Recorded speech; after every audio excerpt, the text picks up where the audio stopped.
Assalamualaikum warahmatullahi wabarakatuh.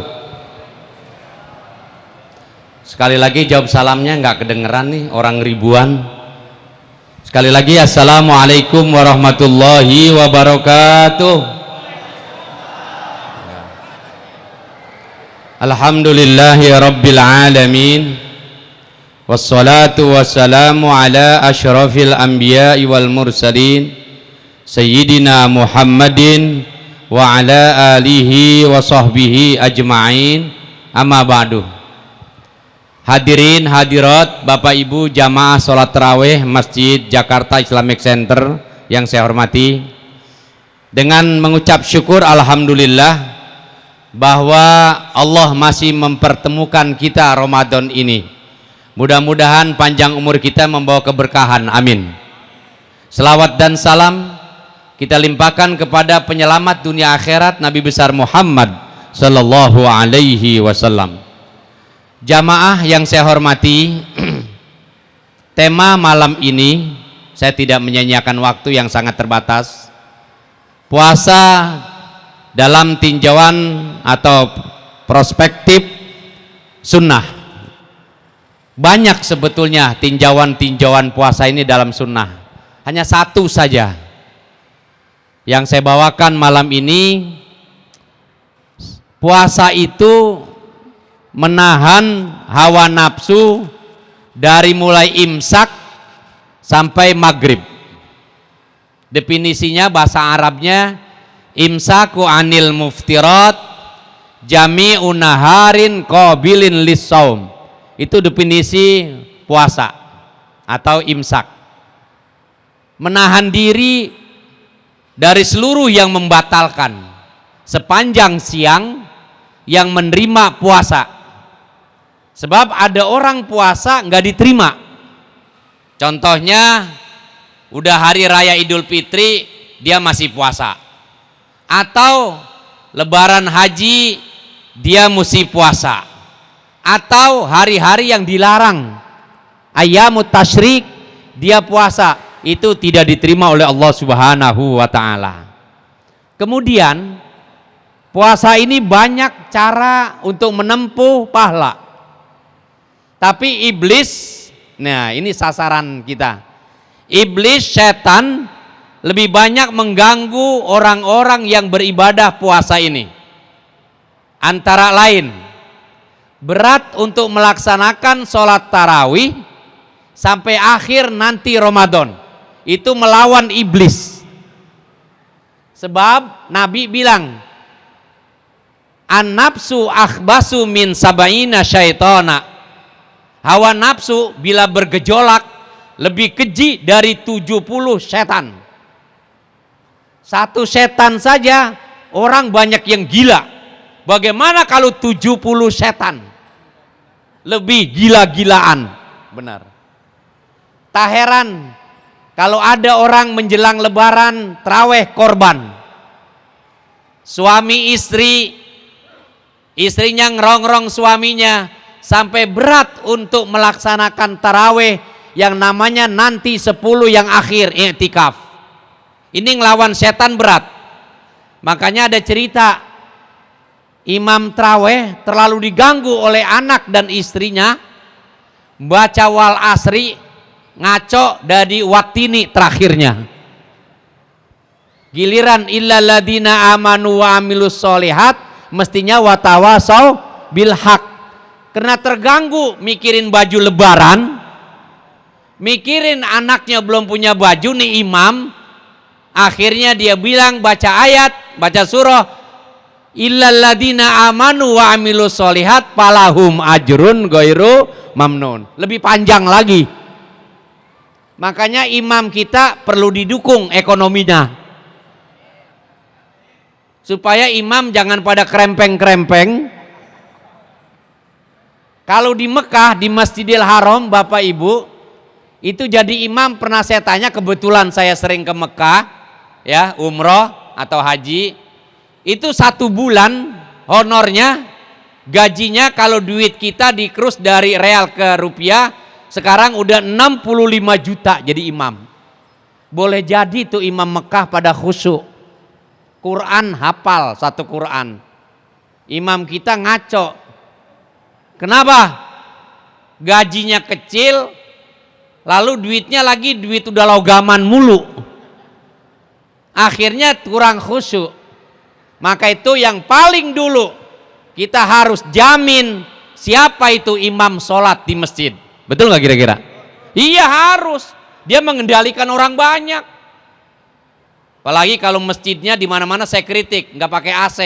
Saya bilang nanti orang kaya yang kagak beliin AC di mimbar atau sekitar masjid, di kuburan panas, saya bilang gitu. Itu di Tebet, Masjid Raya Tebet, semuanya beliin AC kelebihan. Daripada ntar panas di kuburan. Kalau nggak percaya, habis beliin AC, mati, insya Allah dingin di kuburan. Alhamdulillah, orang kaya pada paham. Alhamdulillah. Maka itu Islam harus baik. Islam harus punya duit banyak. Nih, saya kasih contoh lagi. Iblis, setan ini goda kalau kita ke masjid, banyak orang Islam gak bawa duit. Yang dibawa tasbih, yang dibawa sejadah, duit ditinggal. Jelek bener tuh Islam begitu tuh. Kenapa saya bilang? Orang Islam tuh bagusnya ke masjid bawa duit. Orang kaya yang kepala pasar nih kayak Mas Doan. Ini Mas Doan ini kan orangnya jelek, duitnya banyak nih. Saya tanya tadi, Pak dari mana Pak? Oh dari Flores ya. Oh dari Ambon. Apa profesinya Pak? Kepala pasar. Wah hebat bener, duit mulu udah tuh. Ini paling cocok naruh di tromol satu malam 100.000. Paling cocok. Jadi kalau bangunan Masjid Islamic Center kita nggak mikirin, Pemda yang mikirin, betul nggak? Duit yang ada bagaimana didistribusikan kepada fakir miskin. Nih, nggak semuanya kaya nih yang sholat di sini nih. Pasti banyak orang miskin, banyak nggak? Bagi besok. Buat apaan duit disimpan-simpan di rekening bank? Setuju nggak kira-kira? Noh, nenek-nenek, janda-janda miskin, kasih tuh buat lebaran besok. Janda kaya jangan, garap kalau perlu. Duitnya saudara, buat perjuangan Islam.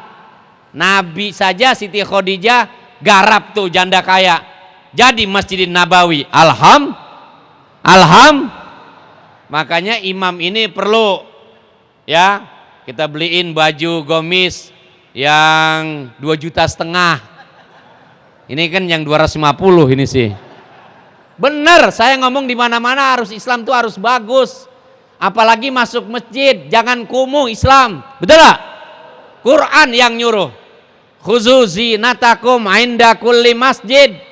Hei umat Islam, kalau masuk masjid berhias diri, baju yang mahal yang cakep, sarung yang mahal, kayak saya ini BHS 1 juta, sorban 500.000. Benar, bajunya bahannya yang adem, bukan kayak begini murah.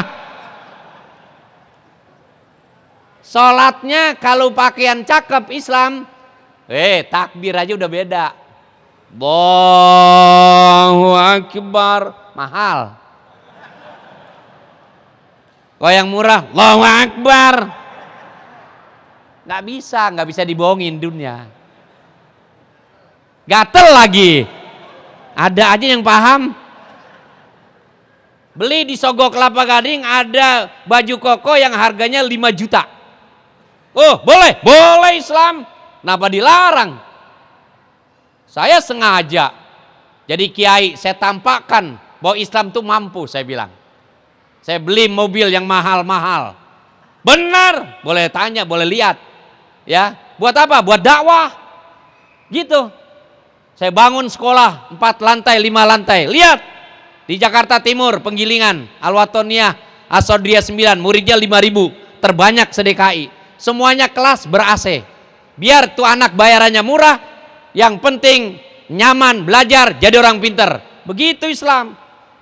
Jangan Islam kumuh, sarung, cap gajah duduk. Gak mana mau maju Islam. Betul lah? Bawa duit ke masjid. Jangan tasbih dibawa. Nggak zikir pakai ini bisa nih, subhanallah, subhanallah, subhanallah, bisa nggak? Bisa nggak? Nih nanti jadi sinar. Tangan kita nih nggak sia-sia nih dikasih geretan. Tasbih dibawa, giran tromol liwat cicing wae. Kata kiai saya dulu, al-fulus hayatun nupus, mapi pulus mampus. Uang hidup segala-galanya. Kalau ada duit, wow, hidup hebat. Ibu-ibu nih, ibu, bu, ibu kalau suaminya kaya, duitnya banyak, itu kalau Idul Fitri besok pakai kalung 50 gram, salaman mulu sama tetangga. Kalau gelangnya gede, duitnya banyak, gilir aja lebaran gak pakai gelang, begini aja udah sedakep mulu. Bener, dunia menentukan hidup bergengsi, betul gak? Tapi ingat, nanti di akhirat orang akan hidup bergengsi karena amalnya yang banyak, bisa melawan gangguan setan. Coba nanti siapa yang nyumbang 100.000, sebulanan puasa 30 hari berarti 3 juta. Nanti dia akan ketemu di kuburan. Di kuburan seorang bidadari yang cantik. Pak Maddoan ini kan hitam jelek. Ini contoh. Orang Ambon jarang yang putih. Saudara, nanti di kuburan itu ketemu wanita cantik Pak Maddoan ini. Apa kata malaikat? Pak Maddoan, 6 kanau matil urus, tidur bagaikan tidurnya pengantin baru. Weh, gara-gara 3 juta sebulan suruh tidur kayak pengantin baru. Bapak-bapak saya tanya, ada nggak kira-kira pengantin baru tidur sore-sore? Ayo jawab. Ada nggak? Goblok, pengantin baru tidur sore-sore. Pengantin baru nggak ada yang tidur, semuanya begadang, apaan aja dipegang. Begitu nikmatnya tuh kuburan. Itu yang kata sunnah Nabi, Allahumma ja'alhu raudhah min riyadil jannah, gobrahu raudhah min riyadil. Ya Allah, jadikan kuburan Pak Maddoan ini taman daripada taman surga. Jangan amin doang, besok nyumbang gedein. Amin gitu dong. Amin. Percaya atau tidak umat Islam, alladzina yu'minuna bil ghaib. Tuh dalilnya. Dalam surah Baqarah, Allah dan kita hambanya harus meyakini tentang yang abstrak. Beriman kepada yang abstrak, surga, neraka, betul nggak? Kuburan, kita bakal mati nggak? Bakal mati nggak? Ya, bakal mati semua, camat, calon mati. Kemarin dikejutkan belum lama, dai sejuta umat, Ki Zainuddin MZ, umurnya sama sama saya, 60 kurang 1. Sekelas saya temen sebelum ngetop. Saya bilang, tuh, malaikat Allah perintahnya nggak bisa ditunda. Habis makan ketoprak pagi-pagi masuk angin. Kata orang Betawi, angin duduk. Ada saja masalah kalau Allah mau cabut. Mestinya kata MZ, saya jangan mati dulu. Di TV One belum selesai kontraknya sebulan. Belum yang ngundang udah pada ngasih DP. Akhirnya orang, nah, kecewa, jelas. Tapi yang namanya orang meninggal, udahlah maafin. Sampai di situ umur kita, betul nggak? Betul nggak? Makanya ibu-ibu untuk melawan setan, bawa duit ke masjid. Setuju? Bu? Setuju? Yang teriak nenek-nenek. Ibu punya kalung 20 gram. Ibu suatu saat mati duluan. Lakinya, suaminya ganteng kayak Ustadz Sodri. Kira-kira kawin lagi apa kagak? Kawin lagi. Itu kalung yang 20 gram buat siapa? Buat yang muda. Daripada ibu buat yang muda, udah kasih aja masjid. Begitu. Setuju? Ya, yang jawab yang nggak pakai kalung. Ini melawan hawa nafsu, berat, iya. Tapi harus bisa mengendalikan. Lihat, Allah berfirman, "Faman khofa maqama rabbihi wa nahan nafsa anil hawa fa innal jannata hiyal ma'wa. Adapun orang yang takut kepada Allah dengan kebesarannya, dia bisa mengendalikan hawa nafsunya di bulan suci Ramadan. Sorga nanti tempatnya yang paling akhir. Amin. Amin. Rasulullah waktu pulang dari perang Badar ngomong di hadapan sahabat, sahabat, kita baru saja tuh pulang perang kecil, jihad kecil. Ada lagi jihad yang besar. Sahabat heran-heran, ya Rasul, lah kapan itu perang udah gede, udah banyak yang meninggal, apalagi ya Rasul itu dibilang kecil? Nabi jawab, jihad yang paling besar melawan hawa nafsu. Coba tuh, puasa salah satunya melawan hawa nafsu. Orang bisa nggak makan, orang bisa nggak minum, tapi ngoceh mulut, ngomongin orang, berat baca Quran, mata mandang yang merangsang. Betul nggak? Betul nggak? Pak, kita di Indonesia masih lumayan. Puasa mata nggak begitu dosa. Bapak puasa di negara luar, Australia, di Melbourne, saya pernah ke sana Pak. Ya Allah, keluar dari pintu hotel pasti dosa mulu. Kenapa? Ngeliatin perempuan itu Australia udah tinggi putih, ininya kelihatan separoh. Kira-kira saya tanya, orang normal pasti ngeliat nggak tuh? Lihat, apalagi model begini-begini nih. Saya bilang dalam hati saya, ngomong saya sama istri saya, untung bawa istri, kalau kagak repot urusan. Istri saya bilang lagi, bang jangan ngeliat dong kalau jalan, merem lebih bahaya, nabrak saudara. Udah ininya separoh, ininya kelihatan separoh. Kayak apa tuh tantangan hawa nafsu? Kita alhamdulillah dianjurkan kita nih 30 juz baca Quran.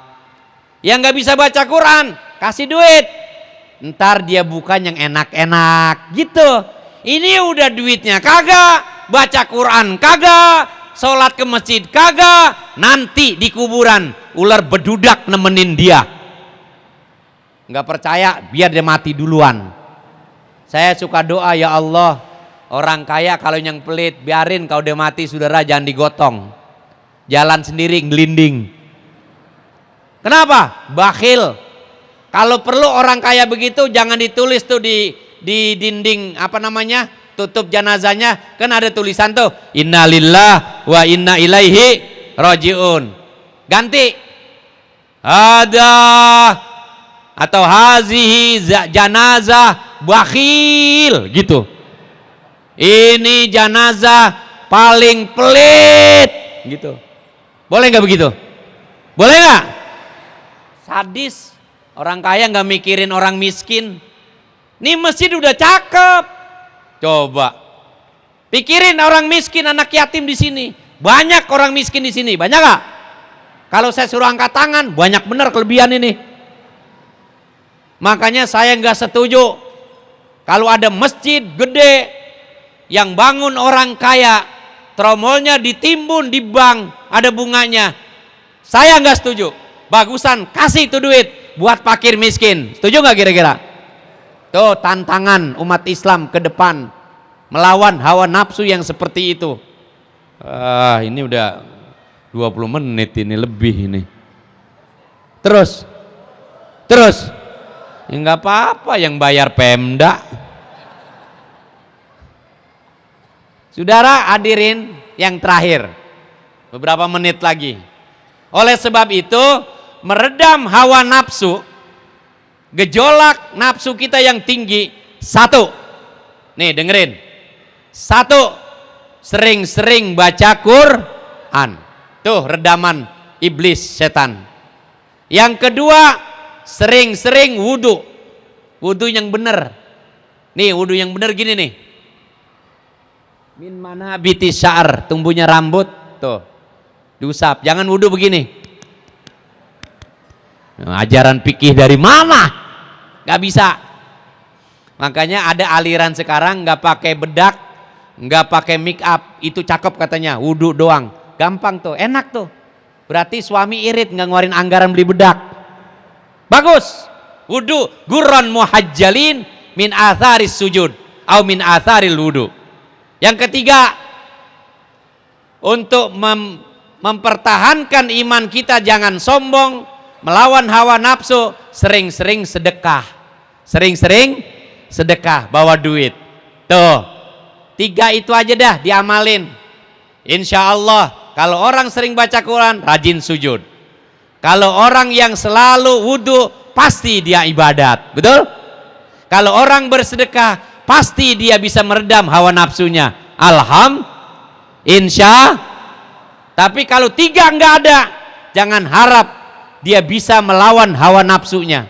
Hawa nafsu ini berat. Ayatnya tadi ada, wa amman togo wa atharul hayatad dunya fa innal jahima hiyal ma'wa. Orang yang sombong melalui hidupnya yang mewah-mewah, mengutamakan hidup dunia, maka neraka jahanam tempatnya. Nauzubillah min. Mudah-mudahan imam kita dipikirin besok gomisnya ganti, jangan yang murah. Amin, gitu dong. Ini kan kepala pasar, mintain aja 2 biji gitu ya. Kemudian imam tuh berat tugasnya, bacaannya fase, ngerti hukum fikih, makhorijil hurufnya jelas tuh.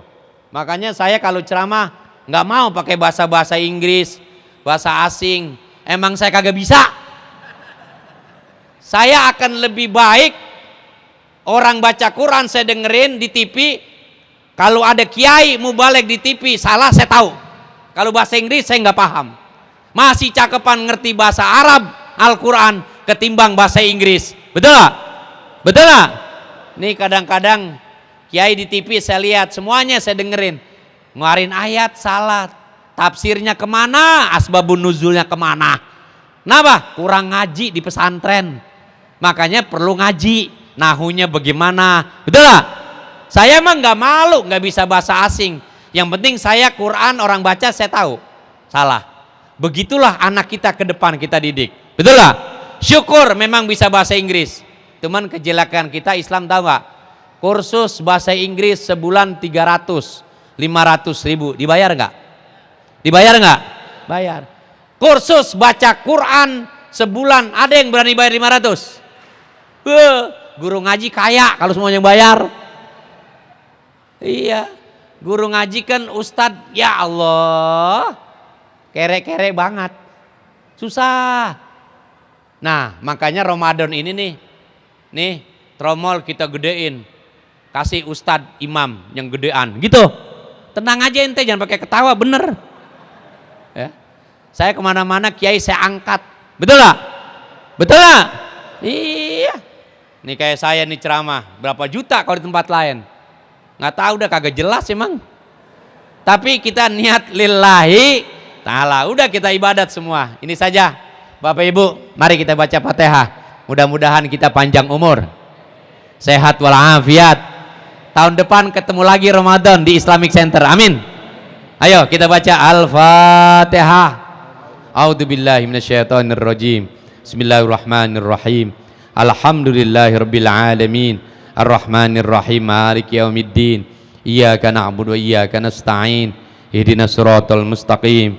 Siratal ladzina an'amta 'alaihim ghairil maghdubi 'alaihim waladdallin.